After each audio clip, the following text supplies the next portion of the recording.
Bueno, ahora sí estamos acá presencialmente con Agustín Podestá, nuestro columnista especialista en asuntos religiosos y director de Hablemos de Teología. Hacía muchísimo que no lo teníamos acá en el piso, por eso hoy disfrutamos su presencia. ¿Cómo estás, Agus? Bien, ustedes gracias por la invitación. Sí, desde antes de la pandemia. Totalmente, sí. No, creo que la última vez que habías venido presencialmente fue con Juanfra en la presentación oficial del Pequeño acá en la radio. Ah, entonces sí, ahí me no parece. Porque después ya vino. Sí, sí, totalmente. El cielo, sí. Fue el verano de él, de recién 2020, nacido. claro. Claro, sí, y después ya el encierro. Bueno, una realidad distinta vivimos hoy, pero... Y también un fin de semana particular porque hoy estamos viviendo este feriado de carnaval. Vamos a vivir acá en el lunes y martes. Estamos en este fin de semana largo. Y la verdad que me enteré a través de tus redes sociales, no sabía o no recordaba, mejor dicho, el hecho de que tal vez estos días de carnaval están asociados de alguna manera a la religión, Agus. Sí, después se puede discutir si la fiesta en sí era una fiesta primero pagana y después tuvo connotaciones religiosas, como pasa con muchas de las fiestas del calendario litúrgico. Pero la fecha concretamente del carnaval se calcula en base a la fecha de la Pascua. Para eso, en Hablemos de Teología, tengo un videito explicado muy breve cómo se calcula la fecha de la Pascua. Por eso siempre caen fechas distintas, no es que siempre el mismo lunes o martes. Claro. Porque viene el lunes, martes, miércoles de ceniza, luego viene la Cuaresma y la Pascua. Primero hay que calcular la Pascua, de ahí calcular todas las fechas anteriores, Semana Santa, los 40 días más los 6, no da exacto 40 si se pueden contar, sí. No diga nada, pero no son 40 son 40 más los domingos, bueno, está todo explicado en el video. Y ahí viene, miércoles de ceniza con el comienzo de la Cuaresma, lunes y martes carnaval. Sí es cierto que quizás haya habido algunas fiestas en algunos territorios de lo que era el Imperio Romano que festejaban algo similar en el comienzo de lo que es la primavera para Europa, para el norte. Entonces que se haya después mezclado con esas fiestas, pero técnicamente el festejo del carnaval, ¿sí? Y de hecho llamarlo carnaval como fiesta de la carne tiene justamente la connotación religiosa, que es comer justamente esta carne, es comer lo que queda, digamos, de carne, que se puede consumir de carne porque no había freezer ni nada, lo que no se comía de carne luego en la Cuaresma no se podía consumir. Entonces surge esta idea de comenzar a comer todo aquello que estaba que no se podía estoquear, digamos, porque no había medios para hacerlo, entonces se consume en esta. Y de a poco se le empezó a dar comer, y también de a poco se lo empezó como a llevar como a lo contrario a lo religioso. Como luego comenzamos la Cuaresma, démonos algunas licencias previas, ¿no? Antes de macerar, ¿no?, el cuerpo y entregarnos a los sacrificios. Los días anteriores, démonos algunas licencias, ¿no?, festivas, demás, y entonces surgió esta idea del carnaval. Entonces se lo asocia con todo lo diablo. En nuestro país hay mucha tradición, en el norte de nuestro país hay mucha tradición de que el carnaval es el diablo el que se mueve, ¿no? El diablo del carnaval, porque luego empieza la Cuaresma, entonces luego viene ¿cómo se llama? El triunfo, digamos, de la Pascua. En sí está más vinculado en cuanto al calendario, Carnaval y Pascua, que en cuanto al contenido, porque el contenido por ahí va un poquito contrario. Sí, no tiene mucho más sentido que ese. Es decir, lo contrario a Dios, el diablo, los excesos, la lujuria, entonces ahí está todo lo carnavalesco, por así decirlo. Pero no tiene más sentido que ese, ¿no?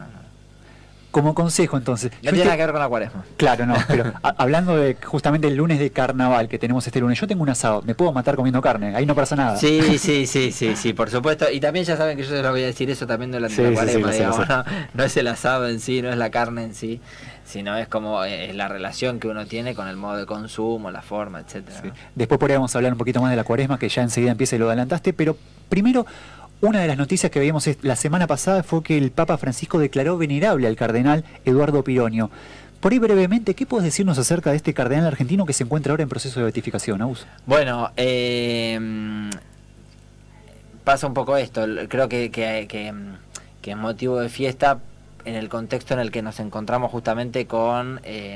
si se quiere, con este redescubrir de Argentina en el mundo, de América Latina en el mundo, donde de a poco se está empezando a ver la huella que verdaderamente dejó la evangelización en América y en el mundo, ¿no? Quiero decir, que de golpe tengamos más no me sale, más beatos, santos, etcétera, tiene que ver justamente con este que durante mucho tiempo no lo tuvimos. No pienso, por ejemplo, para no olvidarnos, del cura Brochero, sí, no de Seferino Amuncurá, es decir, viene en esta relación. Y bueno, y qué importante que sea Francisco que tanto tiene que ver justamente, ¿no? Con territorio nuestro. Mencionábamos al Papa Francisco y en estos días apareció la noticia en la televisión de que visitó la Embajada de Rusia en el Vaticano en un auto muy sencillo, muy desapercibido, pero bueno, la noticia llegó. Quería pedirte que nos contaras un poco sobre este rol del Papa Francisco de la Iglesia en medio de este conflicto entre Rusia y Ucrania. Sí. Creo que va de la mano con el mensaje de Francisco, ¿no? Francisco, de hecho, toma el nombre de Francisco de Asís, ¿no? Que es la paz, justamente, ¿no? Sobre todo, ¿no? Paz y bien. Y de hecho es lo que trabaja, lo que planteó en el mensaje de Cuaresma, ¿no? Que el mensaje de Cuaresma lo escribió en diciembre, creo en noviembre, y sin embargo habla justo de este tema, ¿no? En este contexto uno lo lee de otra forma. Me parece muy importante que medie, no tanto enviando solamente, ¿cómo decir?, conferencias de prensa, como muchos políticos que en su territorio lanzan una conferencia de prensa donde dicen esto está mal y ya, sino que le pone el cuerpo, ¿no? O sea, Francisco le puso el cuerpo y él mismo fue el que se movió a hablar con el canciller, ¿no? Con el embajador, ¿no? Me parece muy importante. Quizás creo que hasta para decir, bueno, un paso más, hasta estaría bueno que viaje, ¿no? Me parece que sería interesante verlo, no digo en Ucrania, porque es el nudo del conflicto, pero por lo menos en Rusia, no sé, sería interesante. Y no es que estoy inventando nada, tenemos antecedentes, ¿no? Bueno, Juan Pablo II, por ejemplo, en nuestro territorio, con Chile, digo, hay como esta idea de decir, bueno, hay otras cosas para hacer.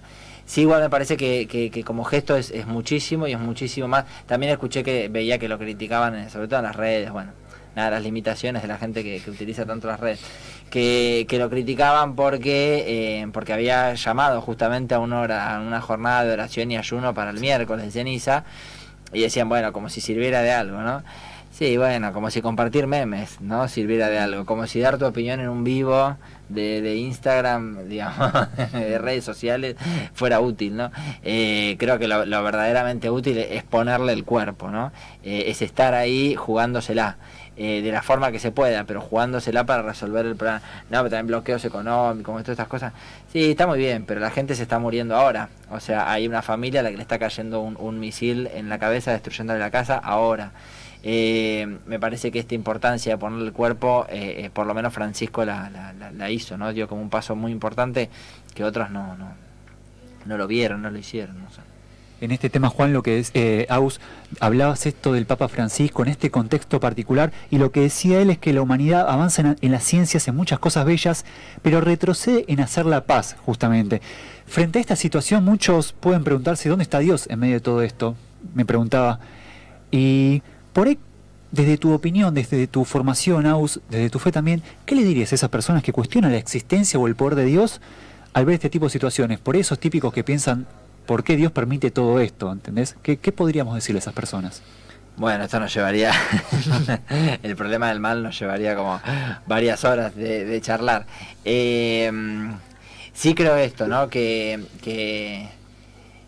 es muy fácil, es fácil decir, ¿no? ¿Dónde está Dios en las desgracias? Y es fácil también decir, Dios está en los momentos felices, ¿no? Porque también cuando pasa algo bueno decimos, bueno, gracias a Dios, ¿no? Es muy fácil decirlo, o sea, es muy fácil ver donde Dios no está, y también es muy fácil, o nos tomamos muy fácil ver donde Dios está. No nos tomamos, creo, con seriedad ver la acción de Dios en la historia, que pasa justamente en el obrar de las personas. Eso es lo que más nos cuesta. ¿Dónde lo vemos? En ejemplos muy concretos, por ejemplo en acciones buenas, en personas buenas que hacen el bien. Ahí no es fácil verlo, ¿no? Pero en momentos masivos, en despliegues masivos, quiero decir, estoy yendo al tema a los signos de los tiempos, ¿no? Que Juan Pablo II llamaba a auscultar, a comprender, lo mismo Francisco, que tanto insiste, ¿no? En leer los signos de los tiempos, leer por dónde el Espíritu Santo pasa hoy en la historia. es fácil verlo de vuelta, ver la ausencia en los momentos de dolor y ver la presencia en momentos de felicidad. Sin embargo, es muy difícil y es todo un trabajo, ¿no? Verdaderamente ir viendo. Doy un ejemplo. Francisco dijo que un signo de los tiempos es los jóvenes, por ejemplo, ¿no? A los jóvenes en la JMJ dice, bueno, esto es un signo de los tiempos, este movimiento de jóvenes te hagan lío, ¿no? O sea, hay una presencia y es muy difícil de comprenderlo, porque uno diría, bueno, pero estos jóvenes también quizás se mandan macanas o le pegan a alguien o se enojan con alguien, ¿no? Y dice, ¿cómo? Bueno, es muy complejo, ¿no? Ver la acción de Dios en la historia. Más bien, diría, ¿qué hacemos nosotros frente a eso, ¿no? O sea, frente al es como el buen samaritano, ¿no? Por eso Francisco en Fratelli Tutti pone la imagen del buen samaritano. Cuando le tiene que hablar al mundo sobre cómo hacer las cosas y cómo lograr la fraternidad universal, le dice, che, vean el ejemplo del buen samaritano. El buen samaritano se encontró con un herido, ¿no? Él no lo produjo el mal, porque no es los malhechores que lo asaltaron y lo dejaron medio muerto. Él no es un ¿cómo se llama? Un conocido, porque era de hecho de otro pueblo que hasta estaba enemistado con él, o sea, es claro que no lo conocía, y sin embargo, dado el mal, se pone a hacer algo, ¿no? No se pone a hacer otra cosa. Lo que dice el texto es que se pone a sanarlo y hasta da de sí para que sea curado, y luego si no lo ve cuando vuelve porque ya se fue, le pagará más al posadero, o sea, quiero decir, frente al mal, ¿qué hacemos nosotros, no? Bueno, creo que ahí está la pregunta, ¿no? Que creo yo que Dios pasa más que el Espíritu Santo tiene más presencia en la gente que hace el bien. Aunque no nos demos cuenta, aunque no lo sepamos comprender del todo, aunque no sean necesariamente gente religiosa, digamos, ¿no? ¿Cómo no voy a pensar que Dios estuvo presente en alguien que hizo el bien, ¿no? Que me lo hizo a mí o que se lo hizo a otro, ¿no? Aunque sea muy complejo de verlo, ¿no? Muy difícil de llegar a auscultarlo y de comprenderlo. Sí, justamente, un poco en línea con esto también de cuál es el papel de Dios o mismo de la gente en situaciones por ahí dramáticas que a lo mejor no dependen, o en este caso tal vez un poco sí de algo particular. Pensá, trayéndote para este hemisferio, justamente para Argentina, desde hace varios días vos sabés que el país habla de la situación dramática que está viviendo y sufriendo la provincia de Corrientes, donde al menos el 9% de la superficie fue atravesada por los incendios. Si bien ahora ya mermó la situación un poco, fue bastante dramática. Y en este contexto, Monseñor Montini, el obispo de Santo Tomé Corrientes, contó una anécdota que involucra a la Virgen, ya que mientras estaban rezando el rosario, contaba el Monseñor, en esta localidad, justamente, contra todo pronóstico, cayó un pequeño chaparrón que los hizo mirar al cielo y esbozar una sonrisa en medio de esa situación dramática. ¿Crees, Agus, que además de la ayuda de los brigadistas, de Cáritas, de la influencia en Santi Maratea, de la gente en general, es necesario recurrir a la oración cuando hay por ahí situaciones que uno no puede controlar, como es el tema de un incendio o de que uno necesita que venga la lluvia, por ejemplo? Bien, también otra pregunta que nos llevaría a otras horas. ¿Cuántas? Estamos reflexivos. Si la oración, no, son de las grandes preguntas teológicas, ¿no? Si la oración tiene un efecto en la voluntad de Dios y Dios puede modificar o no lo que sucede en nuestra realidad en base a la oración. Y es difícil resumir, es difícil ir a las conclusiones sin hacer muchos matices. Diría por lo menos seguro es que la oración es necesaria para nosotros. O sea, la oración es una herramienta que nosotros tenemos de comunicación y diálogo con Dios para contarle, por ejemplo, cómo nos sentimos, cuáles son nuestros anhelos y nuestras necesidades más profundas, de qué forma podemos relacionarnos con los demás por medio también de su ayuda y de su gracia, ¿no? Pedirle gracia a Dios para obrar de determinada manera es una herramienta, es una fuerza que nosotros necesitamos. Es el principio de la santidad, es reconocerme necesitado. O sea, eso aplica a todos los estados de ánimo, de acuerdo a cómo uno se encuentre, digamos. Claro, sí, exactamente. Sí, es decir, lo primero que yo reconozco es que necesito de los demás. En cuanto yo creo que no necesito de los demás ni de Dios, bueno, eso es Adán y Eva. O sea, ese es el resumen de Adán y Eva, ¿no? No necesito de los demás ni de Dios, prescindo de ellos, hago la mía, me corto por la mía. Justamente lo que nos hace verdaderamente ser humanos y ser humildes y buenos de corazón, es darnos cuenta que solos no podemos, que necesitamos de Dios y de los demás. Bueno, la oración es justamente esta mejor herramienta que dispone Dios, que Dios nos regala para comunicarnos con Él, para entrar en comunión con Él. Como si yo puedo decir, che, me das una mano con esto, che, me ayudás con esto, che, necesito esto, che, ¿qué te parece esto otro? ¿No? Como luego con un amigo, estoy poniendo ejemplos con amigos, con la familia, ¿no? Como el nene que necesita de los padres ¿no? ¿Puede el llanto de un bebé modificar la voluntad del padre, de ayudarlo o no ayudarlo? No sé, pero el nene necesita expresarlo, ¿no? El nene necesita expresar, por más de que el padre no lo entienda, ¿no? Pongo ejemplos de la vida real, digamos, ¿no? Pero el nene necesita expresarlo, ¿no? Necesita, bueno, me parece que en este sentido la oración es una herramienta fundamental. Que puede ser un vehículo de transformación de la realidad, no solo porque estemos en un tire y afloje con Dios en el mostrador viendo para dónde lleva el fuego, ¿no? Porque no creo que la acción climática tenga relación con Dios. Yo por lo menos no lo creo, ¿no? Porque ponemos a Dios en el clima, ¿vieron? Cuando está lindo el día o cuando está feo nos agarramos con Dios, porque es lo que no podemos controlar. Porque el día que podemos controlar el clima con tecnología y demás, sacamos a Dios de esa ecuación. Es porque ponemos a Dios en esos lugares donde todavía el ser humano no tiene control, o las enfermedades, bueno. Ahora, ¿es Dios el que está con la palanquita tipo joystick jugando, ¿no? A las enfermedades, al clima? Bueno, no.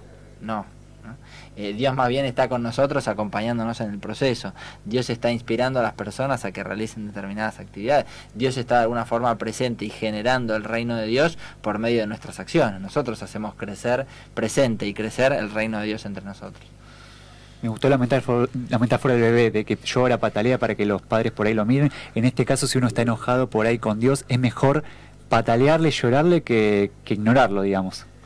Es válido, o sea, al menos es válida la queja. En la Biblia tenemos un montón de ejemplos de gente que la está pasando mal y lo primero que hace es despotricar contra Dios. Digo, pienso en Job, hay gente que Jesús en la cruz de alguna forma no manifiesta su disconformidad, o volando en los huertos de los olivos manifiesta de alguna forma su disconformidad. Es válida, la queja es válida, ¿no? ¿Por qué no voy a poder quejarme? Después, ¿qué hago con esto? ¿No? Decir, bueno, hasta dónde construyo, dónde no. No es resignación tampoco la salida, ¿no? La queja puede ser buena, la duda, ¿no? Es como la duda. La duda puede ser, qué bueno que alguien dude, ¿no? De la acción de Dios en la historia, porque esto le tiene que motivar a conocer más, a profundizar más, a ver dónde está, dónde no está, por dónde pasa, dónde no pasa. ¿Quién te dice por dónde pasa y dónde no pasa, ¿no? Incluido yo. Volviendo al plano internacional, pero más para Latinoamérica, un tema que no podemos dejar pasar es el de la sentencia de la Corte Constitucional Colombiana, la cual promulgó la despenalización del aborto hasta los 6 meses de gestación. Colombia se suma a la lista y ahora son 8 los países de Latinoamérica donde el aborto es legal en algún momento del embarazo. ¿Crees que, sin entrar por ahí en polémicas, pero crees que se está dando un cambio paradigmático en América Latina, donde países tradicionalmente muy ligados a la religión, como Colombia, también adoptan medidas que en cierto modo se contradicen con lo que dice la Iglesia? Bueno, ahí en América Latina se dio un laicismo, o una separación más bien, diríamos, entre la Iglesia y el Estado, de una forma muy abrupta, ¿no? Esto está como estudio los distintos modelos de relación Iglesia y religiones, Estado y religiones en el mundo. Está el modelo de Estados Unidos, hay distintos modelos en Europa, pero sobre todo los países más latinos, diríamos, ¿no? En Europa, España, Francia, pienso. Bueno, Francia, ¿no? fue letal, digamos, la Revolución Francesa y el proceso. Y en América Latina en buena medida también, ¿no? Si bien son países que por ahí se reconocen, o en su gestación se reconocieron fuertemente eclesiales, o católicos en este caso, en los procesos posteriores la separación de Iglesia y de Estado fue dramática, ¿no? Lo vemos también en nuestro país, de alguna forma es dramática la relación Iglesia y Estado, y no digo Estado solamente gobernantes, digo Estado como el laicismo que brota en la sociedad en contra de la religión, ¿no? En buena medida ganado, en buena medida merecido, ¿no? Creo que también si la Iglesia perdió credibilidad es porque ha dado mérito para perder credibilidad. O ha habido mucha gente, ¿no? Que ha dado crédito de merecer, ¿no? Descreimiento, bronca justificada. Y me parece que en este sentido, bueno, América Latina pasó por estos procesos. Bueno, pienso en otros países como Uruguay, hay países, Chile, países donde la separación de la Iglesia y del Estado, y en este sentido de la cultura y de la gente, frente a sobre todo a la moral, porque acá está el problema, no es tanto la religiosidad, sino la moral, ¿no? No es tanto, quiero decir, el laicismo no atenta tanto contra la religiosidad de las personas, sino contra la moral tradicional católica. Ahí es donde está el problema, ¿no? En nuestro país lo hemos visto, pienso en la ley del divorcio, no tenemos que irnos muy atrás, ¿no? Pienso en la educación pública, ¿no? Cuando fue el debate en 1880 por la educación pública, fue un escarnio, ¿no? El laicismo de las élites y demás contra la Iglesia Católica, Sarmiento, Mitre, digo, todo este tipo de personajes que tenían esta visión de correr a la Iglesia del medio y relegar la espiritualidad a algo puertas para adentro, ¿no? A encerrar la espiritualidad en el closet, ¿no? Y Agus, por ahí para ir cerrando, mencionamos un poquito a la Cuaresma al principio de la entrevista, y yo veía que el domingo pasado hiciste una reflexión en tus redes sociales hablando sobre el concepto de meritocracia, que estaba relacionado justamente con la lectura del Evangelio del día. La semana que viene comienza la Cuaresma con el miércoles de ceniza, esos 40 días de preparación para la Pascua, y pensando en la relación entre estos dos temas, ¿es necesario hacer algún ritual, algún mérito para vivir la Cuaresma y llegar mejor preparados para la Pascua? Bueno, mérito responde a algo que hay que retribuir. O sea, la lógica del mérito supone que yo hago algo y alguien está obligado a dármelo. Por ejemplo, corremos una carrera donde hay primer, segundo y tercer puesto, el que corre la carrera gana, de primero, segundo, tercer puesto, los organizadores están obligados a brindar el premio. O sea, el mérito responde a la lógica del sacrificio personal para lograr un premio determinado. Si concebimos la relación con Dios de esta forma, bueno, estamos fritos, ¿no? Porque la lógica justamente de la misericordia es amar a pesar de las fallas que puedan haber habido. No solo que atenta directo contra la meritocracia, contra el ganador, digamos, de la meritocracia, sino que atenta también contra los perdedores. Es decir, la lógica, pensemos con el ejemplo del Padre Misericordioso, ¿no? La parábola del Padre Misericordioso. El que no entiende lo que está pasando, el que no entiende la misericordia, es el hermano mayor. Porque el hermano mayor es terriblemente meritócrata. Yo estuve siempre con vos, yo hice siempre todo lo que vos decías, de hecho no hago nada, ni no sé qué, para no molestar, y el otro le dice, pero yo no te lo pedí. No, el padre le dice, pues yo no, todo lo mío es tuyo, vos nunca me viniste y me dijiste que iba a hacer tal cosa, ¿no? Sin embargo, tu hermano, que no solo no hizo mérito, sino que además se portó terrible, porque despilfarró todo lo que le di, porque todo lo que yo trabajé y le di en herencia, lo despilfarró, lo destruyó por ahí, volvió, ¿no? O sea, la lógica del mérito destruye la lógica de la misericordia destruye totalmente la lógica del mérito, ¿no? Y yendo al tema del sacrificio, digamos, de vuelta, ¿el sacrificio con qué tiene que ver? Yo hago el sacrificio para que me miren. Jesús fue muy cauto eso, ¿no? En las cartas también, ¿no? Es muy cauto esto, ¿no? O sea, si vas a hacer sacrificio, que nadie se entere, ¿no? Porque si lo haces para que se enteren, lo estás haciendo con la lógica de la meritocracia. Mírenme, ¿no? Jesús lo dice, no sean como estos, ¿no? Mirá cómo ayuno, mirá cómo me sacrifico, porque yo soy, ¿no? Porque yo a los ojos de Dios, es el hermano mayor. No es el que se quiere hacer notar, ese es el que quiere lograr un mérito y el que realmente piensa que porque hace las cosas de determinada manera, Dios está, porque acá está el tema teológico detrás, ¿no? Dios está obligado a retribuirle. Porque como se portó bien, porque como hizo lo que yo le mandé a hacer, bueno, acá está, yo te concedo la salvación. No te lo garantiza, la lógica de la misericordia no te lo garantiza, por más de que seas el más pulcro, ¿no? Por más de que seas el mismísimo Papa, Dios no te garantiza, ¿no? Porque depende justamente de una ascesis del corazón, porque depende de una predisposición del corazón. Por eso mira a la viuda, ¿no? Y dice, bueno, ella está dando lo que no tiene, ¿no? Por eso lo mira al ladrón y le dice, vos vas a estar conmigo en el reino de los cielos. Al ladrón convertido. Y dice, pero si es...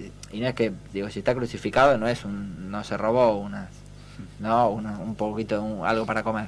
Si está crucificado es porque no es un ladrón, ¿no? Habitual, ¿no? Bueno, a ese, posiblemente, quiero decir, asesino, posiblemente, ¿no? Los horrores que nos imaginemos, a ese le está diciendo, por su conversión va a estar con el reino de los cielos. Bueno, interesante el tema, ¿no? Porque significa que el sacrificio toma otro aspecto, toma otra dimensión, ¿no? En qué sentido yo me predispongo de qué forma, en lo que cada uno necesite. Me parece que acá está un poco la la lógica, ¿no? Lo que cada uno entiende que tiene que prepararse para, ¿no?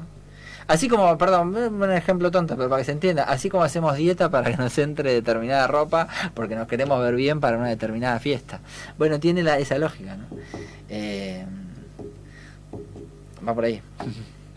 Agus, muchísimas gracias por tomarte trabajo de venir hasta acá, encima que queríamos verte, porque no es distinto, la presencialidad es distinto, vos lo sabrás, y bueno, y por tantas explicaciones claras a situaciones que justamente estamos viendo acá y en el mundo entero. Así que muchísimas gracias por venir a un radio, acá Yo Quiero Verte. Gracias a ustedes por la invitación, la mejor, y me encantó haber vuelto. Bueno, y te seguimos en Hablemos de Teología en Instagram y hablemosdeteología.ar en Facebook. Sí. Bueno, ahí están las redes sociales para seguir. Agustín Podestá, director de Hablemos de Teología.